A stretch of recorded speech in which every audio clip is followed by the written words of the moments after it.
All of China felt trapped in an unprecedented chain of disasters. From earthquakes in the southwest to central floods, to Super Typhoon Koomei tearing through the east, everything happened too fast, too violently, leaving a haunting mark on the minds of millions. On the night of the 31st of July, 2025, the South China Sea was no longer calm. It had turned into a towering wall of water. Offshore winds howled, carrying heavy moisture, signaling that a nightmare was about to strike. Along the seawalls of Zhejiang province, 7 one-meter waves slammed the shore, white foam exploding like snow, shattering the peace of once quiet fishing villages. Chinese news outlets had been warning for days that Typhoon Koimei carried catastrophic power strong enough to uproot ancient trees and swallow entire coastal streets. Residents along provinces like Zhejiang, Fujian, and Shanghai were urged to reinforce their homes, stock up on food and water, and seek safe shelters. Koumei formed in mid-July over the Pacific Ocean when abnormally warm waters fed a massive surge of moisture that spawned a tropical depression. Within days, it drew energy from the sea, evolving into a tropical storm, and rapidly intensified into a super typhoon packing winds of 180 km per hour, 112 miles per hour. Its sharply defined eye tracked northwest, aiming straight for China's coast. By 3 p.m., the typhoon made landfall.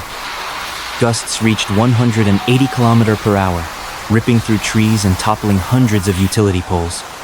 In an instant, massive billboards were torn to shreds and sent crashing to the streets. The shriek of the wind mixed with the metallic clanging of flying debris, like a violent symphony of nature.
Within the first 2 hours of landfall, rainfall reached 300 mm, 11.8 inches, turning city streets into raging rivers.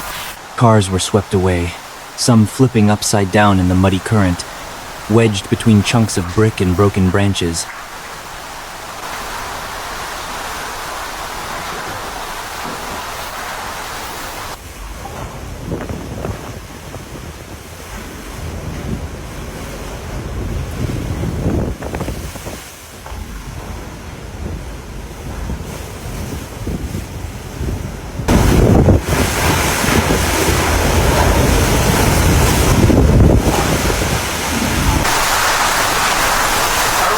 Coastal single-story homes suffered the worst. Walls cracked, roofs were ripped off, leaving skeletal frames exposed to the elements. The devastation of Koimei didn't come from wind and rain alone. Flash floods and storm surges collapsed bridges, tore up highways, and isolated entire districts, making rescue operations almost impossible.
In just 30 minutes of relentless downpour, the bustling streets of Wenzhou transformed into torrents.